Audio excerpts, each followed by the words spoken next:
G, madalas kapag ka ang babae mo ay nag-i-spray ng pabango niya sa kotse o sa bahay mo habang kasama mo siya, G, yung bagay na yan na ginagawa niya ay shit test, okay? Ibig sabihin, sa moment na yan, malaki ang chance na tinetest ka niya o sinusubukan ka niya sa mga moment na yan. And also at the same time, of course, minamanipula ka niya. Okay? Kasi nga, kaya nag-i-spray ng pabango yan habang kasama mo siya sa loob ng kotse mo o sa loob ng kwarto o bahay mo ay dahil ang gusto niyang mangyari, gusto niyang makita kung paano ka magre-react doon. Okay? And also at the same time, gusto rin niyang i-spray ito o ang rason kung ba't niya to ginagawa ay dahil gusto rin niyang ipaalam sa mga babae mo o sa ibang babae mo kung meron man, okay, na kasali siya sa roster mo. O kaya sabihin nating gusto niyang ipaalam sa ibang babae mo na nag-i-exist siya. Kumbaga, nanghuhuli siya. Okay? Tinitingnan niya kung paano ka magre-react. Tinitingnan niya kung paano mo i-handle yung sitwasyon o paano mo sabihin nating paano mo paano ang impact nito sa iyo, okay? Titingnan niya 'yon, okay? And also at the same time, gaya nga nasabi ko kanina, kaya niya rin 'to ginagawa ay dahil para ipaalam nga doon sa babae mo kung meron man, okay? Na nag-i-exist din siya, na nandito ako, na mayroong nagmamay-ari sa kanya, okay? Dahil gaya nga na sinasabi ko sa inyo palagi simula pa noon, ang mga babae, mga G, ay sobrang territorial, okay? Sobrang protective, sobrang sabihin nating competitive pagdating sa pagkakaroon nila ng mate o sabihin nating pagpili ng mate nila o ng lalaki nila, okay? So sa moment na magpabango yan sa loob ng kotse mo, okay? Okay, sa loob ng bahay o sa loob ng kwarto mo, then G, ang gusto kong gawin mo ay tumahimik ka lang. Huwag mong papansinin, huwag kang magre-react, huwag mong sabihin na ang bango, gano'n, o kaya sabihin mo, o kaya pwede mong sabihin nating, o kaya naman tulad ng sabihin nating, okay yung napili mong brand, okay yung bubulahin mong gano'n, huwag mong gagawin yon, okay? Instead, ang gawin mo ay huwag mo lang siyang pansinin, okay? Pag lumapit siya sa'yo, tas pinapaamoy niya yung pabango niya, okay, dahil nga syempre, di mo siya pinansin, di ba? So, pag lumapit siya sa'yo para ipaamoy sa'yo yung pabango niya, then, wag mo pa rin pansinin. Ang gawin mo lang ako, kadalasan ng ginagawa ko, pag lumalapit ng ganun, pinapaupo ko na lang sa lap ko. Kinakandong ko, tapos nagpapaano na lang ako. Okay, alam niyo na yan. Hindi ko na sabihin sa YouTube. Alam niyo na yan. Nagpapaano na lang ako. Okay? Maaring medyo sa taas muna ang umpisa. Okay? Hanggang pumunta doon sa sa home run. Okay? O doon sa sa touchdown. Okay? Hanggang mapunta tayo doon. Actually, ito ang reason kung bakit medyo iniingatan ko yung pananalita ko kasi nga of course nasa YouTube tayo. Okay? So, yeah. Alam ko naman maintindihan nyo to, yung mga, lalo na yung mga sinasabi ko, kahit na minsan ay namimili ako ng mga words na pwede nating gamitin para lang ma-share ko sa inyo itong mga bagay na ito. Dahil of course, gaya nga na palagi ko sinasabi, we have to follow the rules. Okay? Alright, so yeah, yun yung first na pwedeng mangyari. Okay? Kaya nagpapabango ang babae sa bahay mo, sa kwarto mo, o kung saang lugar man na palagi kayong magkasama na ang intindi niya ay dinadala mo rin yung babae mo doon. Okay, like for example, yung sa kotse nga, 'di ba? So, since na isasakay mo siya doon at mataas ang pagtingin niya sa iyo at ang tingin niya ay kayang-kaya mong kumuha ng iba dahil nga of course sinusunod mo yung mga game na tinuturo ko sa inyo, dahil nag-i-improve ka, dahil mataas ang value mo, dahil respetado ka niya, okay? So, dahil doon sa mga bagay na iyon, okay, lalo na sa mga game na itinuturo ko sa inyo, of course, itong babae na ito ay magiging mataas ang pagtingin sa iyo. Tataas ang attraction at interest level niya sa iyo. So pag tumaas 'yun, yung mga bagay na iyon, then natural lang na iisipin niya na baka may iba ka. Kasi tandaan niyo to mga G, kapag ka ang babae ay iniisip na may babae kang iba o babaero ka, ang ibig sabihin nun ay mataas ang pagtingin niya sa iyo. Okay, kaya wag mong babawiin 'yun. Wag mong sabihin nating biglang sasabihin sa kanya na hindi yun totoo, hindi ako babaero, yung ganun bigla ka magpapasikat, wag. Instead, kapag sinabi ng babae na babaero ka o may iba kang mga babae, ang isagot mo lang sa kanya ay sabihin mo lang na yeah, may mga nakakausap akong iba, may mga nakaka-date akong iba, may mga babae akong nakikilala, pero yung sinasabi mong relationship, alam mo namang wala yan sa utak ko sa ngayon. Hindi yan ang focus ko. Dahil ang focus ko ay yung grind and purpose ko, yung self-improvement ko, o yung pag-abot ko sa tunay kong potensyal, o kaya sabihin natin, ang purpose ko is success. So, yeah, maaring maraming babae magkagusto sa akin, pero hindi ibig sabihin nun ay lahat ay mamahalin ko at seseryosohin ko. Okay? Ganun lang ang mga pwede mong sabihin. Kumbaga, i-lighten mo lang. Okay? I-ano mo lang. I-ano mo lang. Kumbaga, pagaangin mo lang yung kwentuhan ninyo. Casual lang. Okay? Hindi ka kailangan magpadala doon. Huwag kang matatakot kapag nagtanong siya ng ganun. And huwag mo ring ikakahiya na ang tingin niya sa iyo ay marami kang babae o babaero ka. Okay? Well, pwede mo sabihin na hindi ka babaero. Okay? Basta't huwag mo lang sasabihin na hindi ka interesado sa ibang babae. Dahil tandaan nyo, pagdating sa babae, para rumispeto at matakot sa iyan, kailangan alam niya na kaya mo siyang iwanan o kaya mo siyang palitan ng mas sigit sa kanya. Okay? So sa oras na sabihin niya na marami kang babae o babaero ka, huwag mong bawiin yun.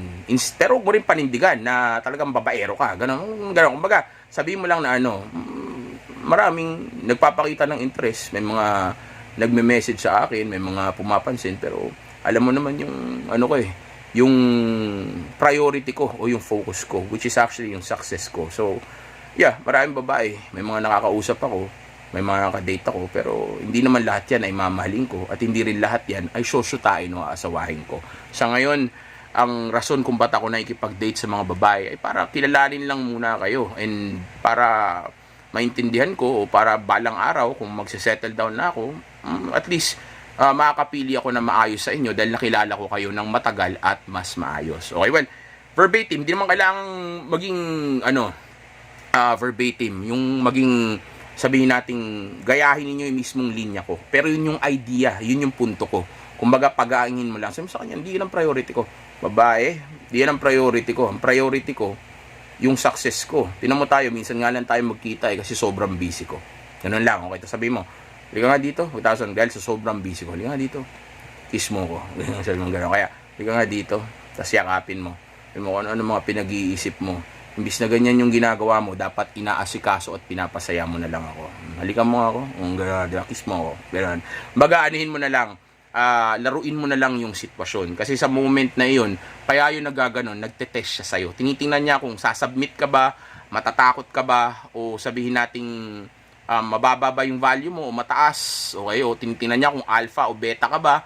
And also at the same time, minamanipula ka niya na maging loyal o magsunod-sunuran sa kanya. Okay? Kaya ipakita mo sa kanya na di uubra yun.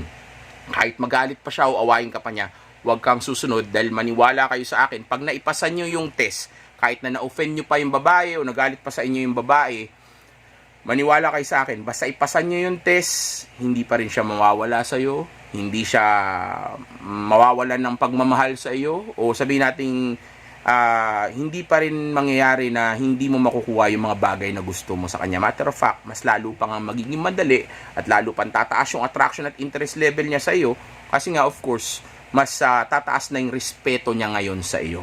Okay? So, sa moment na sabihin nyo ng babae o sabihin nating ganunin ka ng babae, okay, then sakyan mo lang. Tapos ang gawin mo, ipakita mo sa kanya na seryoso ka, na hindi babae ang focus mo, okay? Tapos pagkatapos nun, i-convert mo sa romantic yung vibe ninyo, okay? Pero seryoso mong sabihin sa kanya na hindi babae ang priority mo para alam niya na pati siya ay hindi mo rin priority para mas lalo niya panggalingan. Tandaan nyo, pag na-validate na ang babae, hindi na niyan gagalingan at hindi na yan masyadong matatakot sa iyo kasi nga alam niya na nakuha ka na niya o ganun mo siya kagusto. So at the same time, mas lalo yan magmamanipula kasi ngayon alam na niya na may power siya sa iyo. Okay?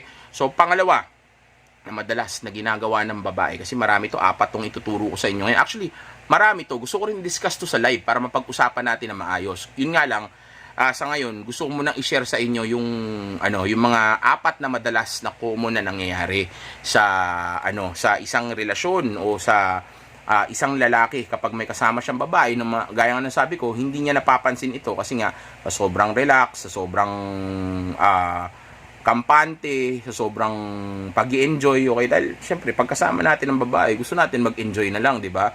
Pero, again, mga G, gaya ng palagi ko sinasabi sa inyo, may game na nangyayari.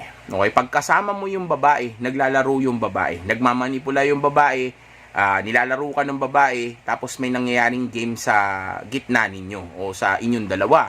So, kung ang sabihin natin gagawin mo ay magpapaka-relax ka lang ng todo o masyado kang kampante at hindi ka na magiging mindful o hindi ka na magfo-focus sa game, then ang pwede mangyari ay ikaw ang mapaglalaruan o babagsak ka sa mga shit test, bababa ang tingin sa'yo ng babae na ito, o kaya sabihin nating mamamanipula ka nga or hindi mo na makukuha yung mga bagay na gusto mo sa kanya. Kumbaga, negative ang magiging impact nito sa iyo. Okay? Hindi na magiging ganun kadali para sa iyo yung sitwasyon kasi nga doon sa bagay na ginawa mo, which is actually yung pagbabalidate dito sa babae na ito. Okay? Kaya pag ginanong ka ng babae, yung sabihin natin yung ginawa nga sa inyo, yung na-mention ko kanina, yung which is tinatawag kanyang babaero, o kaya sabihin nating marami kang babae. Okay, sa moment na yon, kapag ginanong ka ng babae, own it, claim it, okay? Pero wag mo lang gawing negatibo yung dating. Kumbaga, totoo, marami naman talaga nagkakagusto sa akin babae, may mga nagpi-PM pa nga eh. Pero di ko pinapansin, masyado ako maraming ginagawa, napaka-busy kong tao. Tsaka, ba't mo ba kasi iniisip yan? Minsan na nga lang tayo magsama, nakita mo, sobrang busy ko. Kaya nga ganito lang kaya minsan nga lang tayo nakakalabas. So, ba't ganyan yung iniisip mo? Halika dito. Kiss mo ko. Okay. Kumbaga, from serious, okay, to romantic. Actually, pwede mo pang pagalitan yan o pagsabihan eh. Ito pa pwede mong gawin sa mga ganito. Siguro marami kang babae. Babaero ka siguro. Ganyan, kunyari sinabi niyang ganyan. Well, pwede mo rin gamitin sa kanya yung salitang siguro. Sabi mo, ikaw nga mismo, hindi ka sure sa sinasabi mo eh. Ginagamit mo nga yung term na siguro dahil ikaw mismo, alam mo na hindi ako ganong klaseng lalaki. Pero hindi mo sabihin yan na hindi ako ganong klaseng lalaki. Sabi mo sa kanya, ikaw nga mismo, hindi ka sure eh. Kasi ginagamit mo yung salitang siguro eh. Di ba? Tapos, just in case, yun nga, sabihin niyang ganon, na babaero ka o marami kang babae, o ang isa pang actually pwede mong sabihin dyan kapag ginawa ka nga niya, pagka sinabi nga niya yung ganun, is yung pagalitan siya. Pag sabihin mo kailangan magalit, pagsabihan mo lang. So, let's say, ang sinabi ng babae, sa nga, babaero ka, siguro marami kang babae. Okay, sabihin mo sa kanya, ganito, hindi ko gusto yung, wag galit wag yung agresibo, ganito lang. Hindi ko gusto yung, ganito lang, smooth lang. Ito, gagawin ko ng maayos para sa inyo. Ganito. Mahirap kasi pag walang babaeng kaharap lalo na nagba-vlog ako. Iba yung mood eh. Tapos bigla akong gagawin ganun. But anyway, gagawin ko para sa inyo. Ito, ganito. Sinabi niya, ikaw, siguro marami kang babae. Babaero ka siguro. Nakita ka sa itsura mo, mukha kang babaero. Kunyari, gumanon yung babae. Okay, so alam mo na mataas ang tingin niya sa'yo kasi iniisip niya, babaero ka. Dahil kung mababa ang tingin niya sa'yo, then, of course, ang rason nun ay dahil ang tingin niya, rason ay dahil alam niya, walang magkakagusto nga sa'yo. Kumbaga, ang dating nun,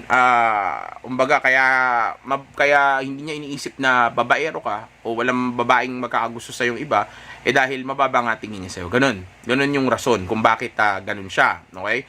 Kumbaga, bakit hindi kanya sinasabihan ng mga salita na yon. Pero kung just in case, sabihin niya sa yung salita na yun na babaero ka, marami ka sigurong babae, then pwede mo siyang pagsabihan.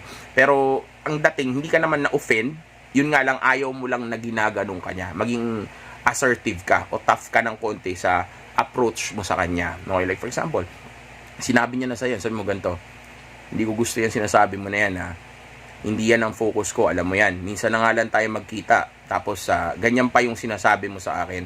Saka ano ba yung mga pinag-iisip mo na yan? Alam mo naman na sobrang busy kong tao at ang priority ko ay yung success ko. So, walang kwenta yung mga pinagsasabi mo na ina-accept mo lang yung oras natin. Ika nga dito, patabihin mo sa'yo, sabi mo, kiss mo na lang ako. Okay, sabi mo, Halika nga dito, masahihin mo na lang ako kung ano-ano mga pinagsasabi at pinag-iisip mo dyan. Minsan na nga lang tayo magkasama, ganyan pa ba yung gusto mong maalala ko na, moment na magkasama tayo, di ba? O yung memory, o sabi natin, ganyan ba yung gusto mong maalala ko pag uwi ko mamaya, na ganyan yung huling pag-uusap natin, o di ba? O kaya, ganyan ba yung gusto mong, like for example, bahay mo pala yun, pag uwi mo mamaya, okay, sabi mo, ganito, ganyan ba yung gusto mong maalala ko pag uwi mo mamaya? Yung gantong klaseng conversation, sabi mong gano'n, tapos suminto ka na, pumos ka na, okay, pagkatapos nun, huwag ka na magsalita para pumasok yon sa utak niya. Tapos, ibahin mo na yung usapan ninyo, i-divert mo na sa iba, biglang sabi mo, kamusta nga pala yung yung trabaho mo, okay, kamusta nga pala yung yung pinapanood mo na ikinukwento mo sa akin nung last time. Basta ibahin mo yung kwentuhan ninyo o yung topic ng pag-uusap ninyo papunta sa isang bagay na malayo dun sa bagay na gusto niyang itanong sa iyo o pinipilit niyang ipaamin sa iyo. Okay? O yung pinaparatang niya sa iyo. Okay? So, ibahin mo yung usapan.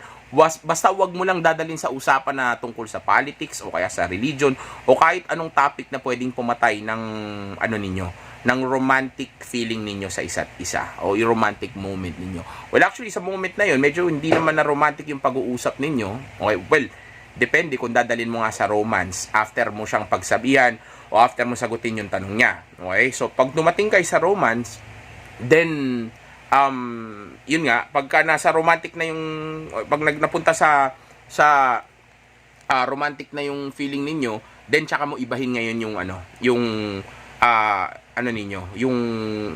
yung topic ninyo na pinag-uusapan. Okay? Kumbaga, from romantic, bigla mong dalhin sa, let's say, pwedeng, yun nga, trabaho, o kaya yung mga ginagawa niya sa bahay, o kung ano man yung pwede na interesado siya, na pag-usapan para biglang mawala yun sa isip niya. O like for example, hindi mo pinapansin yung yung mga pinapapansin niyang damit sa'yo before, di ba? Ang ganda ng damit ko, hindi mo pinapansin. Di ba? O kaya sabihin nating, tuwing nagkikita kayo, hindi mo binabati yung damit niya kasi nga hindi ka nagva-validate. Then, this is the time para pag-usapan niyo yung damit niya kasi nga, gusto niyang pag-usapan ninyong dalawa yon. Pero wag mong i-validate. Ang sabi mo lang, saan ka pala bumibili ng damit mo? Napansin ko yung damit mo nung last time, Saan mo binili yun? Ganun lang, okay? Para mapunta na doon yung usapan. Para mapansin niya, ay napansin niya pala yung damit ko. Pero hindi mo sinabing maganda, hindi ka ng bola, at hindi ka nag-validate. Ang ginawa mo lang, dinivert mo yung usapan ninyo from, sabihin nating, yun nga, pwedeng romantic, okay? Tapos papunta na doon sa, sa ibang usapan na interesado siya. Okay? Para mabura na sa isip niya kung ano yung huling tinanong niya o sinasabi niya sa'yo, which is actually yung pagiging, babaero mo daw. Okay? So, pangalawa na, pangatlo na ba itong ituturo ko sa inyo? Hindi ko na sure kung pang ilan na to, pero kung pangatlo man, ang gusto kong malaman ninyo ay kapag ka ang babae mo, okay, ay ginagamit palagi yung phone mo for photo, yung pag-shoot ng picture, okay? Pag-shoot ng photo, yung nagpipicture, nagsiselfie, o basta nagpipicture siya. Tapos, ang madalas niyang pinipicturan ay yung sarili niya, o yung mukha niya, o yung, sabihin natin kapag ka, lalo na pag magkasama kayo, o nasa isang lugar kayo na intimate, like hotel, kwarto, yung mga ganyan, tapos picture siya ng picture na gamit yung phone mo. Sa moment na yan, ang rason kung ba't niya ginagawa yan ay dahil sheet test din yan, okay? Nagsi-sheet test siya sa moment na yan dahil tinitingnan niya kung paano ka magre-react, hahayaan mo ba siya magka-access sa phone mo, okay?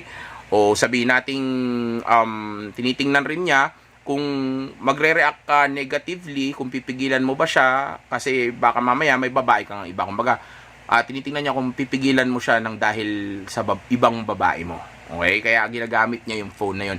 Also at the same time, kaya rin niya ginagamit yun, dahil nga sa teritoryo niya, sa pag-aari niya na paniniwala niya, which is you. Okay? Kaya ginagamit niya yung phone mo na yan kasi alam niya na pwedeng dumating ang time pag may kasama ka ng iba, baka kalkalin din nun yung phone mo o mahawakan nun yung phone mo, at least makikita niya na nandun ka. Okay? So, wag mong hahayaan na gamitin niya yung phone mo. Tsaka binibigyan mo siya ng access doon. Sa oras na bigyan mo siya ng access doon, maniwala ka sa akin, check niya na palagi yan. May mga times na sabihin nating pagka wala ka o hindi ka nakatingin, sisimplihan ka talaga niyan. Kasi nga binigyan mo na siya ng access doon. Hindi ka tulad ng hindi pa siya binibigyan ng access doon, kahit mangulit o mag-request, baka hindi niya gawin. Kasi nga alam niya na hindi mo siya bibigyan ng access. So, hindi siya mamimihasa. Okay? Hindi siya masasanay. Okay? So, sa oras na hiramin ng babae yung phone mo, okay? At subukan niyang gamitin ito for photo, ang sabi mo sa kanya yung ganito, yung phone mo na lang ang gamitin mo, wag na to. Okay? Pag pinilit niya, sinabi niya kung may tinatago ka ba doon, sabi mo sa kanya, that's none of your business. Hindi naman dapat natin pag-usapan yan ngayon. Okay? Pag pinilit niya, sabi mo sa kanya, alam mo kung ipipilit mo yan, mas mabuti pa kung umuwi ka na lang. Dahil ito lang ang oras na makakapag-relax at makakapagpahinga at makakapag-enjoy ako. So kung negativity lang o negative energy lang ang dadalhin mo sa akin, umuwi ka na lang. Okay, pag umuwi, di hayaan mo. Kaysa naman mag-away kayo, kaysa naman kulit-kuliting ka nun, kaysa naman bumagsak ka sa test. Okay, kailangan maging assertive ka. So sa moment na ipilit niya yung nagamitin yung phone mo, sabi mo sa kanya yung sinabi ko na yan. Kasi nga sa moment na nagte-test siya, and also at the same time, minamanipula ka niya. Okay? So, yun yung pangatlo. I'm not sure kung it's really the third. Okay? But, kayo na bahala dyan kasi nga wala akong list eh. Nakita niyo naman, ano lang to. Kumbaga, on the spot ito. Galing talaga sa utak ko. Off the top. Okay? Walang kinokopyahan, walang pinaggagayahan, di ba? Walang script, okay? Walang cut. Nagka-cut man ako minsan kasi madalas nalulobat yung phone ko, kaya sabihin nating biglang may tumawag, okay? Kasi nga, alam niyo naman, sobrang busy ko. So, may mga times na nakakalimutan kong i-airplane mode yung phone ko, o kaya, yun nga, low-bat na yung phone ko kasi nga may mga nakausap ako kanina, nag-coaching kasi ako, kaya nagamit ko sa ibang bagay yung phone ko, okay? So, kaya, nagkakat ako. Pero, walang walang script, walang kahit ano. Okay, so, off the top ito. So, yeah, number one is not yung pagpapabango ng babae. Pangalawang itinuro ko sa inyo ay yung kapag ka sinabi niyang babaero ka, anong sagot doon, okay? Pangatlo, well, tama naman siguro ako, pangatlo, which is actually itong yung paggamit niya ng phone mo. Huwag mo siyang hayaan na gamitin yung phone mo. Okay? Pang-apat. Okay? Pang-apat. So, pangatlo yung kanina. Pang-apat na to. Okay? Na huwag mong hahayaan na gawin din niya. Okay? Which is actually yung sabihin nating walang iba kundi yung mag-iiwan siya ng pambaba niya. Okay? Yung saplot niya sa baba. Hindi yun nasa labas, kundi yun nasa loob na hindi natin nakikita madalas. Okay? Kayo nang bahala na alamin niyang, kayo nang bahala na alamin yan. Okay? Kumbaga, kayo na ang bahala na alamin niyang bagay na iyan kung ano man yung tinutukoy ko. Okay? So, yeah, medyo nag-a-adjust tayo ngayon sa YouTube. Okay? So, yeah, sa moment na iyon, kapag kayong babae mo nga ay sabihin nating nag-iiwan nung niya sa iyo, o doon nilalagay niya sa niya, o nilalagay niya doon sa may mismong mo, sa cabinet mo na, o kaya sa kama, o iniiwan niya kung saan, o kaya binigyan ka nito, lalo na pag binigyan ka niya, ilang beses na nangyari sa akin yan, babae ko, binibigyan ako nung ganon, okay, sa'yo na to, uwi mo, ganyan. Pag binigyan ka niya, tanggihan mo, unang-una kadiri yun, okay, gamit yun, okay, tapos pangalawa, ang low value mo nun pag ganon, isipin mo, yun diba, ginagamit niya yun dun sa niya magmumukha kang hayok dun, magmumukha kang beta-milsim dun, dahil pumapayag ka na tanggapin yung bagay na iyon, hindi malinis yun, okay, so tanggihan mo yun, pag sinabi niya, ito, uwi mo na to, tago mo, sabi sa akin, hindi, okay lang, uwi mo na lang yan, tapos ngitian mo na lang, sabi mo, tapos ngitian mo lang, tapos yakapin mo, halika dito, ganyan mo, sabi mo, halika nga dito, tapos yakapin mo, tapos halika mo dito sa, kung saan man, okay, shout out YouTube, okay, balikan, okay, hindi H, let me correct that, okay, so, maigpit na talaga ang YouTube natin. Anyway, so yun nga, gaya nga nasabi ko, tanggihan mo kapag ka inaabot niya ito sa iyo, o binibigyan ka niyan, kasi nga tinitest ka niyan sa moment na yan, and also at the same time, kaya siya nag-iiwan sa bahay mo niyan, ay dahil territorial siya. Okay? Ginagawa niya yon laban sa ibang babae mo, para malaman nila na may ibang babae ka pa. Okay? At nag-i-exist siya. Okay? And also at the same time, hindi lang niya gusto pa alam yun, kundi gusto rin niyang saktan yung babae na kalaban niya. Dahil alam niyang babae, vengeful yan, mapaghigante, at sobrang competitive pagdating sa paghahanap ng mate. Dahil napaka-importante sa kanila ng lalaki, dahil kung hindi magkakaroon ng lalaki ang babae, kahit na pagdating pa sa nature natin mga tao, pag di magkaroon ng lalaki yan, of course, magiging mahirap ang buhay niya. So, simula pa noon, ganyan na talaga sila. Okay? So, number one, Number one natin is, yung sa pabango. Okay, pa nag-spray sa bahay mo, kaya sa kotse mo, o kung saan man na alam niyang pumupunta rin kayo doon ng mga babae mo, kung madalas na pumupunta ka, okay? Number one. Number two, yung pagka sinabi niyang babaero ka, okay? Pangatlo, which is actually yung kapag sabihin nating ginagamit niya yung phone mo, okay, sa photo o kung saan man, okay. So yan, test yan, ingatan niyo yan, kailangan may pasa niyo yan. At pang-apat ay walang iba kundi yung sabihin nating yung pag-iwan-iwan niya ng mahiwagang tela na ginagamit niya sa ibaba sa iyo. Okay, so yung bagay na yun, pag iniwan niya sa iyo. So ingatan nyo o maging alerto kayo sa mga bagay na iyan, okay, dahil yung apat na bagay na iyan na sinabi ko sa inyo ay mga test ng babae na madalas na nangyayari na hindi natin napapansin na naibabagsak natin kasi nga sa sobrang kampante, relax at enjoyment natin habang kasama natin sila. Tandaan nyo mga G, may game na nangyayari, nag-exist ang female nature, manipulator by nature ang babae. So pag may kasama kang babae, make sure na ginagamit mo ang utak mo, hindi ang puso mo o lalong-lalo na yung nandoon sa ibaba mo. Okay?